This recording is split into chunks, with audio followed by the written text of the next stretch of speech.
darboties savā uzņēmumā ir pilnīgi kaut kas cits, kā darboties pie kāda cita darbā.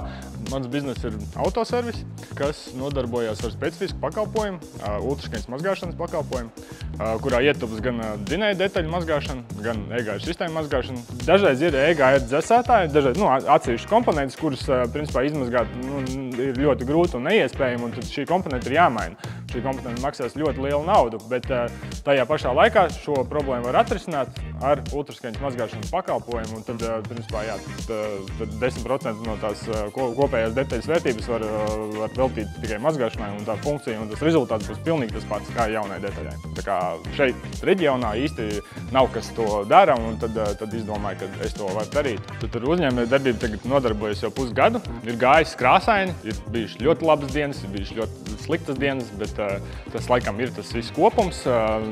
Tā ir tā vide, kādā ir jāstrādā un jāsaprot, ka darboties savā uzņēmumā ir pilnīgi kaut kas cits, kā darboties pie kāda cita darbā, strādāt algotu darbu. Principā tāds lielākais šķērslis noteikti būtu sevis pārvarēšana, savu ideju pārvarēšana, savu baiļu pārvarēšana, sākt kā tādu. Ideja tu jūti, ka tā ir spēcīga un līdz kaulam tici, ka tas izdosies.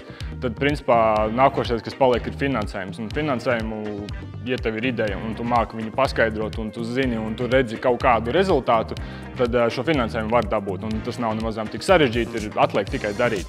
Kapitāls jau bija sakrāts pašam, tad tika pieņemts lēmums nopirkt šo iekārtu nedaudz lielāku, tikai tāpēc, lai reāli tā kapacitāte būtu lielāka un pakalpojumu varētu arī izmantot nevis savām vajadzībām, bet arī piedāvāt citiem autoservisiem. 2 gadu mērķis kaut kāds ir vismaz 3 darbinieki, vēl papildus autopasēlāji, un tad redzēsim, kas mums tur tālāk ir. Vairāk rokas būs, un tad redzēsim, kā sanāks.